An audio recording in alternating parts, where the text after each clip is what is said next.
Today, I'm going to be showing you how to add sounds and other effects to your animations. I'll be showing you how to do it with precision, meaning I won't use timers or sequencers. The examples I'll be showing you can be used for action levels, emotes, and movies. First, I'm going to show you how to make an attack animation that makes a sound and affects enemies, but only when you're swinging your hand down. But first, I had to adjust the Sackboy. So I set the animation style to Sackboy, because Robot has this annoying squeaking sound whenever you move. And then I set the emotion to neutral. So then, what you want to do is you want to choose an animation that looks like you're hitting someone. So a lot of the more interesting animations are in Sackboy Miscellaneous. So if you scroll down a bit, you'll see sword thrust overhead. So that's the one that I chose, because it's supposed to be swinging your sword, but it also looks like you're hitting someone. So now I just rotated it so I could see it better. We want a sound to play right when he swings his arm downwards. If you look at the animation end time, that tells you how long the animation is, so this animation is 1 second long. The sequencer stripes represent a fraction of this time. So right now we have 2 stripes, so each stripe is worth 0.5 seconds, or half a second. If we stretch it out to 10 stripes, each stripe would be worth 1/10 of a second, or 0.1 seconds. Little Big Planet runs at 30 frames per second, so if you have 30 stripes, each stripe will be worth 1 frame, but we don't really need that much precision, so I'm just going to stretch it out to a little bit above 10. Basically, the more stripes you have, the more precision you get, which is important when you want exact things to happen at a specific time.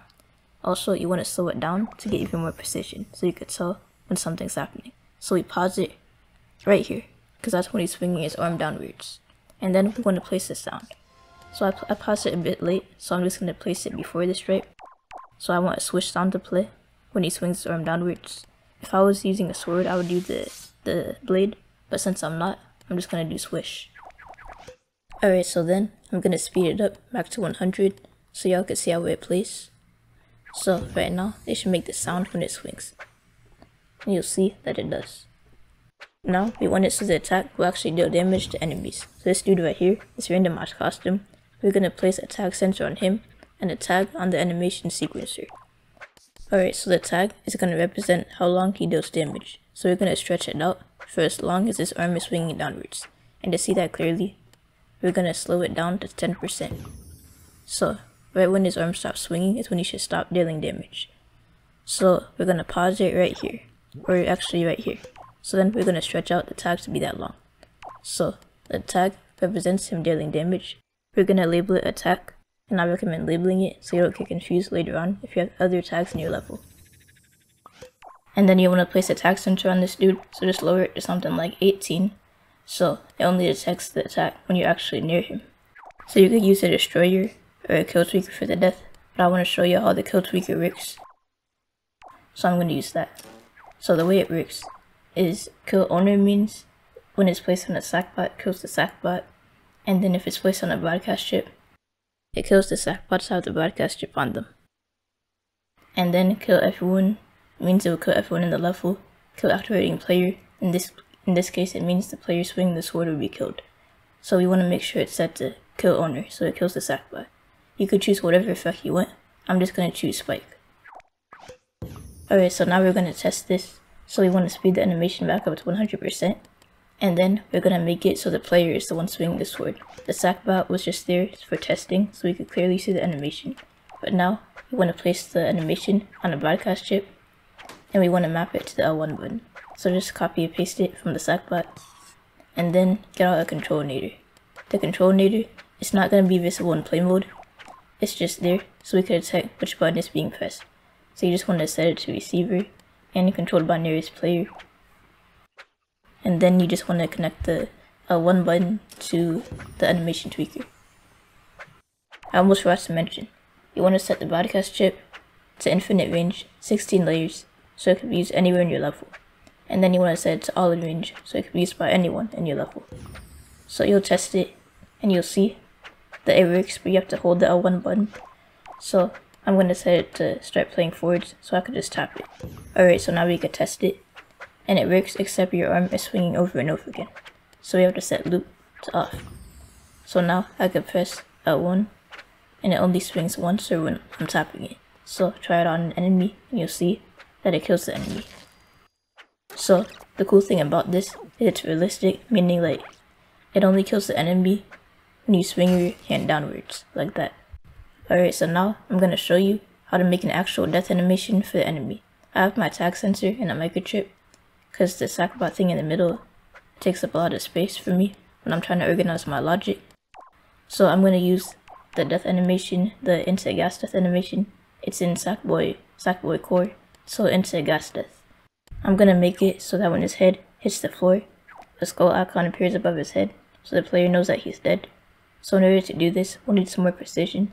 So if you want each stripe to be worth 0.1 seconds, the animation is 1.3 seconds long. So that means we need 13 stripes if you want that precision. And then we want to slow it down to like 20% so we could clearly see when his head hits the ground. So slow it down to 20%. And then right when his head hits the floor, you want to pause the game. So right there, that's where I'm going to place the emitter. Alright, so then you just want to take out an emitter and place it where the blue stripe is on the sequencer. And we're going to be emitting a skull icon. We're going to do this by using sticker panel. And I'm using sticker panel because you don't have to do any extra corner editing, since it just makes everything around the sticker invisible. So you can only see the sticker. So you just want to place it on there. And you want to make it red or any color, but I'm just doing red because he's dead. So then you just want to use the emitter's capture feature and place it above his head. And the good thing about this is that it won't take up any extra space in your pocket. We're going to set this to emit once, the frequency 0, so it emits right away. And then lifetime, you could always change this later, but for now, 1 second. Then only one should be on screen at a time, so set that to 1. And then if you don't want the smoke effect, you could set it to disappear. Alright, so now we're going to test it. So we gotta set the speed back to its normal speed, 100%. So you'll see that when we play it now, it plays, and the skull icon appears, but it stays on screen for too long. So we're going to change the lifetime to something below 1 second. So let's try 0.8.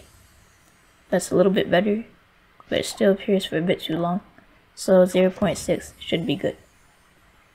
Alright, so 0.6 works pretty good. So we're going to stick with that. Alright, now we want to connect the tag sensor to the animation so we can test it for real. So set loop to off, so it only plays once.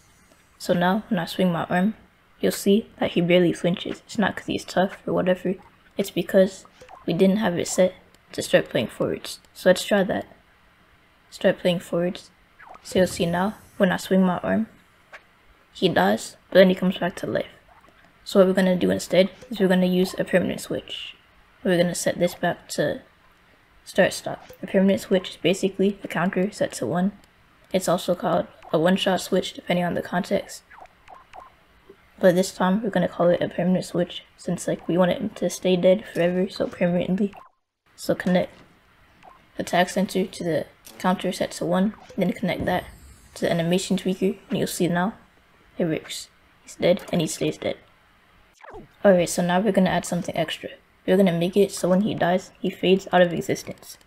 And we're going to do this using an opacity tweaker. You want to set it to 0%, and you want to make sure it's stretched all the way out to the end so it stays fading and it doesn't stop in the middle of its fading sequence. So set it to 0%. So you'll see now, we kill him, he dies and he fades. That's a little bit too fast for me, so I'm going to set the transition time to, I'm going to set it to 1 second. And then you'll see that he fades, but he takes a bit longer. But you'll see that if I set it not in play mode, you'll see when I kill him, he doesn't actually get destroyed, he just fades. And this is going to take up some thermometer space in your level if you have a whole wave of enemies and you're not actually dying. So you first thought it might just be placed a destroyer on the end of a sequencer, but this won't work, and I'll show you why. Also, if you're enjoying this video or finding it helpful, don't forget to press the like button. But anyway, set your destroyer to disappear so we don't get the smoky effect. You see that he died, but he didn't finish fading. So what we're going to do instead is we're going to place a battery at the end of the sequencer and connect that to a timer and connect that to a destroyer. So you want to move the destroyer onto the circuit board, and then you want to get out a battery and put it at the end of the circuit board. And then you want to connect that battery to a timer set to 1 second. We could always change this value later, but for now let's try 1 second. And you want to connect this, the timer, to destroyer, and you want to connect the battery to the timer. So we'll test this and we'll see if it works. So now he fades and gets destroyed, but he stays on screen a bit too long. So we're going to lower the timer to something below 1 second. So we'll try 0.8 and see if that works. So it works a bit better, but let's try 0.6 and that should work. Because remember, thermometer in your level is important. Because too many Sackbots in your level at once takes up a lot of thermometer. So yeah, I think 0.6 seconds is good. Alright, so now we're going to make it so that when you kill this dude, you complete a quest for doing that. And we're going to do that by placing a quest tweaker underneath the opacity tweaker. That way, as soon as its head hits the ground, the quest gets completed. So you don't have to stretch it out as much as I'm doing here. I only stretch out the opacity tweaker so it wouldn't stop fading. Alright, so then you could just choose a quest, and you could add a quest using your organization. So then after you do that, you want to deactivate it, activate it, so it works. And then make sure you set your quest tweaker to complete, which I forgot to do, so I'll do that now. I had it on activate before, so I just had to set it to complete. So you'll see now, when I hit this dude, as soon as his head hits the ground, the quest gets completed. Alright, so now I'm going to show you how to add effects to an emotion. So we're just going to do a simple shrug and make it so when he shrugs, a question mark appears above his head as soon as he puts out his arms.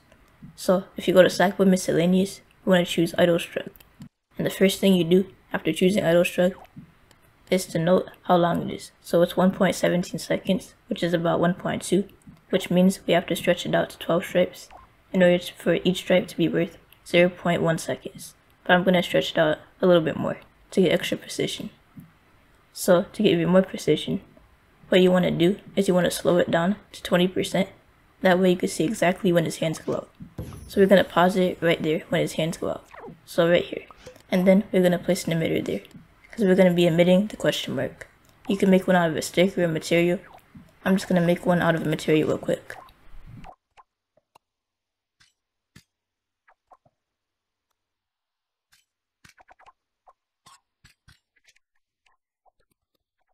After you make the question mark, what you want to do is use the emitter's capture tool. That way you don't take up space in your own puppet. You can set it to preview if you can't see. So then you just place it above the dude's head. You can make it however big or small you want, but if you want it smaller, you could tilt it, and then that will allow you to go past the size limit. But I like the size that I had before, so I'm just going to set it to that size. And then for the emitter settings, you set it to emit once, so it only emits once. And then the frequency 0, so it emits right away. The lifetime we could always change, but for now we're going to set it to 1 second. And we only want one to be on screen at a time, so we're going to set the quantity to 1. And for the disappear effect, just disappear so we don't get that smoky effect that dissolve has. Alright, so before you test it, you just want to speed it up back to 100. So we're going to do that now, and then let it play. And you'll see that the question mark appears, but it moves a little bit, so that's because we didn't set it to static. So we set it to static, and watch it play now. We still have the problem of it staying on screen for too long, so we could adjust the lifetime. So 0.8, it's a bit better, but let's try 0.6. So yeah, it stays on screen for the right amount of time. So now, if you want to add a sound, you can do that. You just gotta stretch out the sequencer, and then add a sound object below it. And your first thought might be to go to human box, and you can find some decent human sounds there. Like Ricker, that sort of sounds like he's saying I don't know. But you have more variety if you go to emoji box, because you get to see all the emotion sounds of the story characters. So you could scroll through, see some you like, and like choose one that sounds like they're saying I don't know. So I'm just gonna choose this one right here. So then you just let it play, and you'll see that it sounds like he's saying I don't know. And that's how you make a shrugging animation. Alright, now I'm gonna show you how to make a crying animation with sobbing and tears. But first, I want to show you a cool trick. So all the LBP3 characters have actual emotions, meaning like they move their body, like they stomp their feet when they get mad, they slouch when they get sad, like they actually move their body when they're changing emotion. But LBP3 characters, and I checked, all of them, they only move their face, their eyes and their mouth. They don't move their body. Which is why, for this, we're going to use a LBP Planet 2 character. So Clive has a really good side animation, so gloomy emotion, we're going to do that one. And then look at the end time. So the end time, 5.37, so we need about 54 stripes for like good precision, but because it's a slower pace animation, we actually only need like 20. And we won't even need to slow it down that much, because the animation itself is a bit slower. So about 20 stripes should be good. So then we're going to slow it down to 50%. Because like, the slower the animation is, like the less precision you need. So right when he covers his eyes, that's when we're going to place the sound object. So we're going to pause the game right when he covers his eyes. So right here. Alright, so now we're going to take a sound object, we're going to place it right on the blue stripe, because that's when he covers his face. So you have to choose a crying sound or like a sobbing sound. Your first thought might be to go to human box and try to find a good one there, but the only crying sound is baby cry. But even if you change the pitch to something like -12, it still sounds like a baby crying. So what you want to do instead is you want to go to emotive box, and all the LBP Planet 3 characters, they have their own emotion sounds.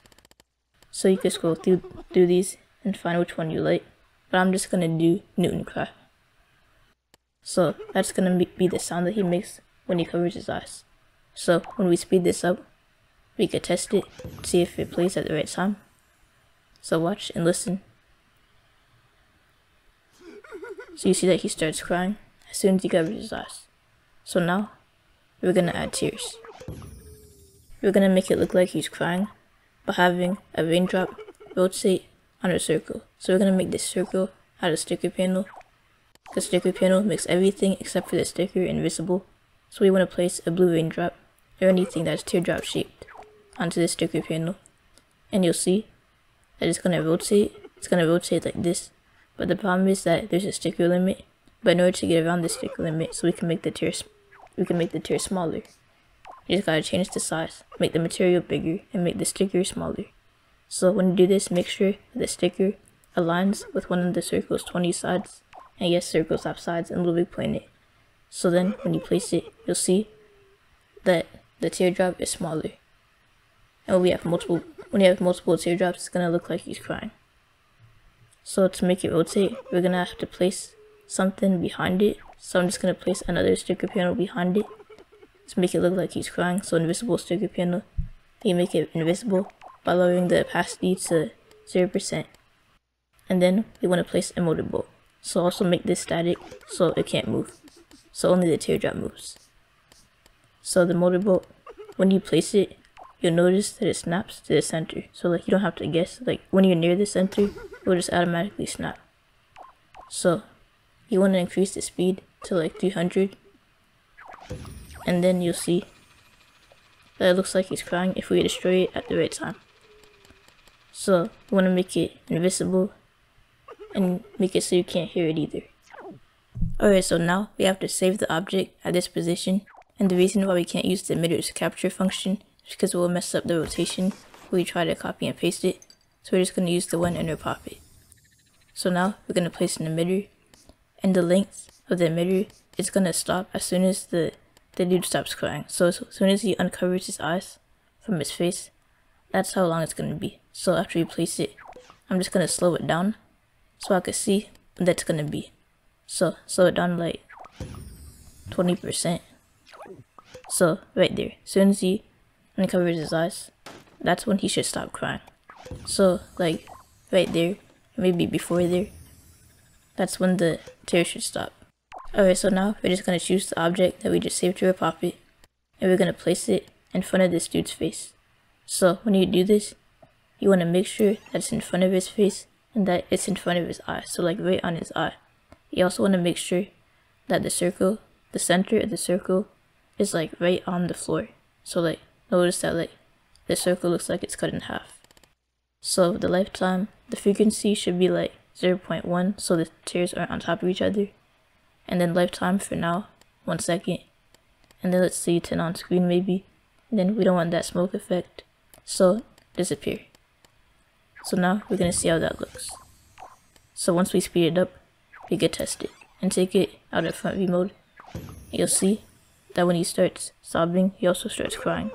Also, you notice that like the tear is coming around to the other side. So that's because the lifetime is at 1 second, so we want to lower it so we only see the tears on one side. So 0.5 should be good. So now the tear is only coming from that eye and like not coming all the way around through the floor. So we just want to copy and paste it now and flip it. And this is why we couldn't use the mirror's capture function, because flipping it would mess up the rotation if we tried to do it like it would rotate the other way. So now you'll see that you could cry. I should have put in the front view when I did this, but now I have to adjust it again to make sure it's right on his eye. So you'll see now it looks and sounds like he's crying. Alright, so now I'm going to show you how to make an animation where as soon as he puts his hand up to his ear, he hears thunder. So I'm rolling random miscellaneous, so where you can find acting 2, which is the one where he puts his hand up to his ear. So if you go to acting 2, it's this one right here. And then look at the end time, that's how long the animation lasts. So we would need 27 stripes to get the most precision, but since the animation is a bit slower paced, we'd only need like 20 stripes here. So if you stretch it out to 20 stripes, then you should be able to get a good amount of precision. Also, for the animation speed, it won't have to be too low. You could lower it to like 50% since it is a slower paced animation. So 50% or like maybe 30%. Yeah, 30% would be good for this one, just not all the way down to 10. So as soon as he puts his hand up to his ear, then that's when the lightning sound should play. So right here.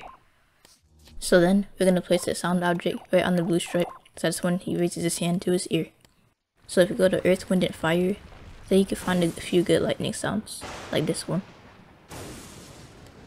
And then there's lightning strike too. So you could choose whichever one you want. I'm just going to choose the first one because I like the sound of that one better. So then you just want to speed up the animation so you could test to see if the sound plays at the right time. So listen. So you'll notice as soon as he puts his hand up to his ear, the lightning sound plays.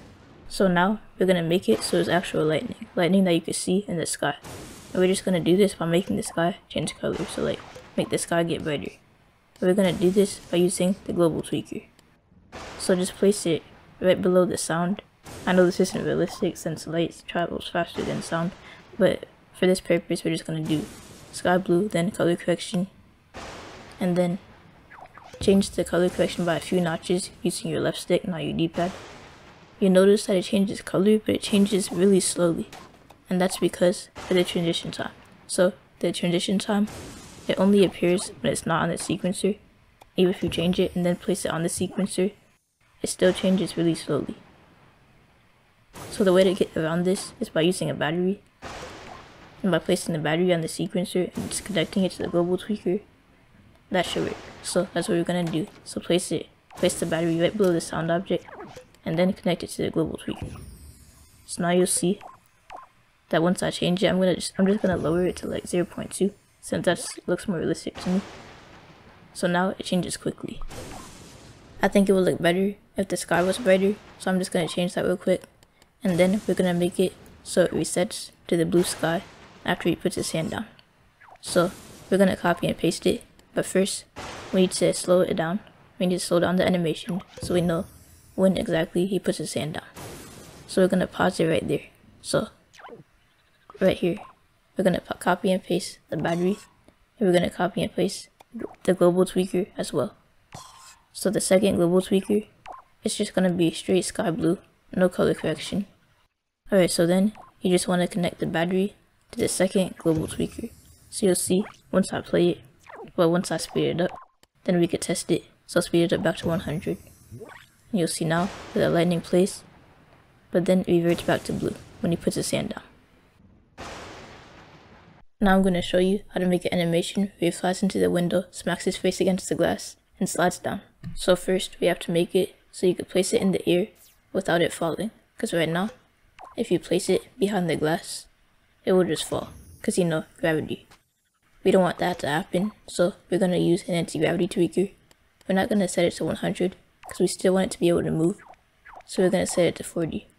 The same percentage we will set it at if you're making a flying Sackboy. So now, when we place it behind the window, you'll see that it doesn't fall, it stays in the air. Now, we could choose an animation. So, go to Sackboy Miscellaneous, which is really close to the bottom. So then, select that category, scroll down all the way to the bottom, scroll up a bit, and you'll see wall hit and slide down. We want his sound to play as soon as he smacks against the window. So when his eyes get bigger and smaller, that's when the sound should play. So the animation end time is 2.2, so that's the animation length. So we need to stretch the animation sequencer out to be 22 stripes, so that way each stripe is worth 0.1 seconds, so we have enough precision. So to give you more precision, we're going to slow down the animation speed to like 20%. That way we can see exactly when his eyes get bigger and smaller. That's when he smacks against the window. So we're going to pause it right there when that happens. So you see, right here, we're going to pause it. So that looks about right. So that's where we're going to place the sound object. I think I paused it a bit late, so I'm just going to place the sound object before the blue stripe. So, you can find a really good sound in the impacts category. So impact is when you're smacking against something or hitting something. So a comedy bonk, it sounds like you're smacking against the window. So I'm going to use that one. Now we're going to speed it up back to 100 to see if the sound plays at the right time. So watch and listen. So you see right there, it plays the smack sound as soon as it smacks against the glass. Now we're going to make it look like he's flying into the window, so he's smacking against the window for real. So we're going to do this using an in-out mover. So you place it before the sound object, and then after placing it, you just want to stretch it out. And I'm going to set the speed to like 15, and then the input action to move to front. So I have my glass set on the front layer, so layer 1. Alright, so now you'll see if I move my Sackboy a bit, you'll see that he's actually flying into the window. So like that. We can make it reset back to the original position later, but right now, I'm going to make it so it actually slides down the wall. So we're going to do this using a mover, and I want there to be a delay, so that's why I'm not placing it right after the sound object. So you just want to stretch it out a bit, and then you want to set the up and down to -4. And we're not going to change the acceleration because it looks more natural without it. But if I did set it to 100%, then I'll show you what that looks like. So it just doesn't look very natural to me, so I'm just going to keep it at 50% acceleration and deceleration. Alright, so now you can see he could slide down, but there's no sound effect. So we're going to add one. We're going to copy and paste the sound object. We're going to place it above the mover. So we're going to choose a sound effect that makes it sound like he's sliding down. So go to swoosh and then zippy whoosh. It sort of sounds like he's sliding down the window. You don't really need to stretch out the sound object like I'm doing here. It doesn't really have an effect on the length of the sound. But either way, the sound still plays. Alright, so now we're going to make it reset to the position where he started. So you notice that he doesn't fly at the wall anymore, and also you notice that he keeps sliding down forever. So we're going to use sticker panel to set the position where he should start.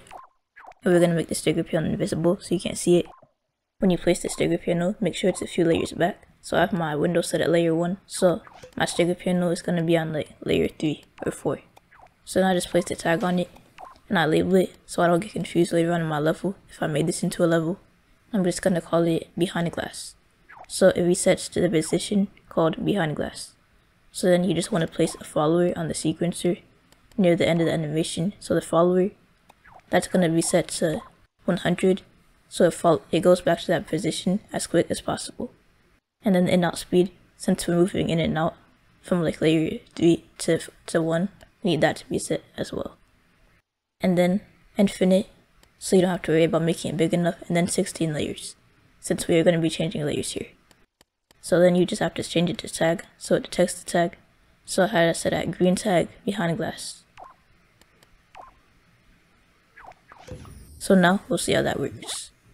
So you'll see that it resets the position, but it makes a strange sound when it's flying to the window. Like before it flies into the window, it makes a strange sound. So it's the same sound that your Sackboy makes when he's falling. So that sound right there is the sound that your Sackboy makes when he's accelerating when he's falling. So we're going to get rid of that sound by changing the acceleration from 100 to 50. So it's not going to get rid of the sound completely, but it's going to make it less noticeable.